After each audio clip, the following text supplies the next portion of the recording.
আমরা নির্বাচনের জন্য সবসময় প্রস্তুত। বিএনপির নির্বাচনমুখী দল।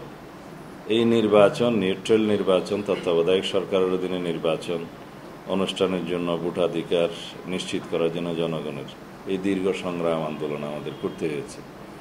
নির্বাচনের প্রস্তুতি আমাদের সবসময় আছে, তবে এটা হালনাগাদ করতে হয়।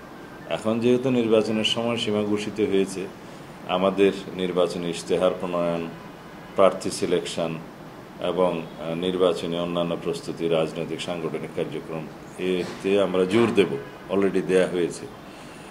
তো প্রার্থী সিলেকশনের ক্ষেত্রে আপনাদের যে প্রশ্ন, আমরা সবসময় বলে এসছি যে জনগণ যাকে গ্রহণ করবে, যার জনপ্রিয়তা আছে, রাজনৈতিকভাবে আদর্শিকভাবে যাকে গ্রহণযোগ্য জনগণ মনে করবে নিজ নিজ এলাকায়, সেরকম প্রার্থীকে আমরা সিলেকশন করব।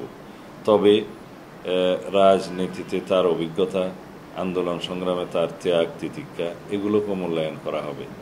আমরা বেশি গুরুত্ব দিচ্ছি যে জুলাই আগস্ট ছাত্রগণ অভ্যুত্থানের যে আকাঙ্ক্ষা, মানুষের যে প্রত্যাশা, সেই প্রত্যাশাকে সামনে রেখে যে সমস্ত প্রার্থীকে আমরা মনে করব যে তাদের মধ্য দিয়ে সেই জনমনের প্রত্যাশা বা ছাত্রগণ অভ্যুত্থানের প্রত্যাশা প্রতিফলিত হবে, বাস্তবায়ন করা সম্ভব হবে, সেরকম প্রার্থী সিলেকশন করব। এবং অবশ্যই তার মধ্যে আমরা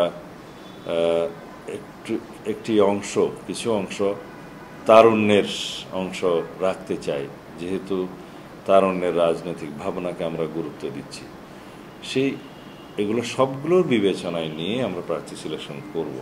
শুধুমাত্র পপুলারিটির উপর ভিত্তি করে যে কোনো প্রার্থী সিলেকশন আগের প্রথামতো সেই জায়গায় আমরা যাব না। এবং ভবিষ্যতে আমরা চাই যে আগামী জাতীয় সংসদ যাতে একটি মেধাবীদের একটা পাঠশালা হয়, প্রতিভাবানদের যাতে স্থান হয়, সেরকম আমাদের চিন্তা চেতনা আছে। কারণ ওইটাই জাতীয় সংসদের এই সার্বভৌম হাউসটাই হচ্ছে জাতির সমস্ত বিষয়ে আলোচনার কেন্দ্রবিন্দু।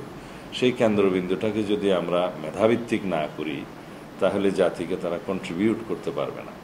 সেই চিন্তা চেতনাও আছে। তারপরেও বাস্তবতা হচ্ছে রাজনীতির মাঠে যারা এত বছর কাজ করেছে, আন্দোলন সংগ্রাম করেছে, গণতন্ত্রের জন্য লড়াই সংগ্রাম করেছে, রাজনীতিতে অবদান আছে, সেই দিকটাও আমাদের বিবেচনায় নিতে হবে। সরকারের নিরপেক্ষতা নিয়ে আপনারা প্রায়ই কথা বলেন, আমরা মাঝে মাঝে শুনি যে সরকারের বর্তমান দুই উপদেষ্টা হয়তো আগামী নির্বাচনে অংশ নেবেন, সেক্ষেত্রে সরকার নিরপেক্ষতা নিয়ে প্রশ্ন করেন না? আমরা আগে যে সমস্ত প্রস্তাব মাননীয় প্রধান উপদেষ্টাকে দিয়েছিলাম আমাদের পক্ষ থেকে, যে সরকারের নিরপেক্ষতা বজায় রাখার জন্য যেন তিনি পদক্ষেপ নেন, সেই জায়গাতে আমরা ওই কথাগুলো বলেছিলাম এবং এখনো বলছি যে মাননীয় প্রধান উপদেষ্টার এই উপদেষ্টা মণ্ডলী, এই সরকারের চরিত্র যেন নিরপেক্ষ চরিত্র হিসেবে মানুষ বুঝতে পারে, সেরকম পদক্ষেপ তিনি নেবেন। এবং আমি আশা করি তিনি অতি শীঘ্রই সেই ব্যবস্থা নিতে পারেন। আমাদের বিশ্বাস যে নির্বাচনের আগে যাতে অন্তত সরকারের নিরপেক্ষ চরিত্রটা নিশ্চিত হওয়া যায়, সেটা সবার জন্য মঙ্গল।